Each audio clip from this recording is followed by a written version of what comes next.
Okay, in this scene, it's going to be a black male and a white male.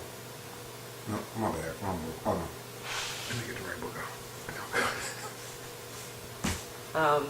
But in March of 2017, I purchased a property in Puerto Rico on land contract, and in July, 2 of my children came back. So my youngest were living in Toa Alta, Puerto Rico, which is about 40 minutes southwest of San Juan. It's in the rainforest. It's a beautiful place. Lots of foliage, lots of flowers, lots of plants. So in September, I think it was September 19th, Hurricane Maria, which is a Category 5 hurricane, the first Category 5 to touch ground on Puerto Rico, and it went clear across the middle of the island, and I couldn't get in contact with my child, so I hadn't heard from my son in 4 days.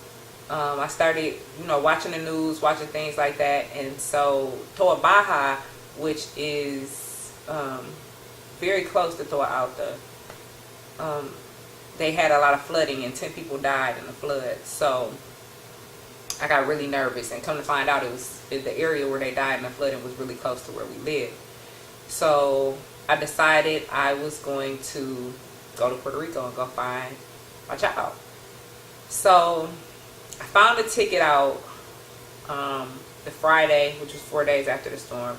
That Friday, I was able to book a ticket. That was September 23rd, if I'm not mistaken. My younger sister said that she wasn't going to let me go by myself. She was working, doing fine, and she just decided she was going with me. And I told her, I don't know what this trip is going to look like. I don't know what I'm going to find when I get there. I don't know when I'm going to be back. And she still took that risk, and she went with me. So me and my sister hopped in my car. We drove to Fort Lauderdale, Florida,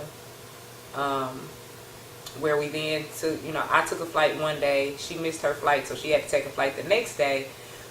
And we both flew to the San Juan airport, not knowing what to expect, not knowing what we were going to get into, not knowing anything.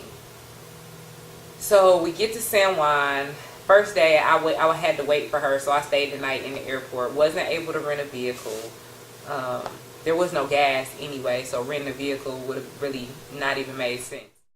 There was no way on the island to process credit cards, so I took my money off of my credit card so that I could rent my vehicle. And I can't rent a vehicle because I don't have money on a credit card. Apparently, vehicle renting people are the only people who have that capability. So now I gotta try to figure out transportation, and I have no clue, and I just want to get to my son.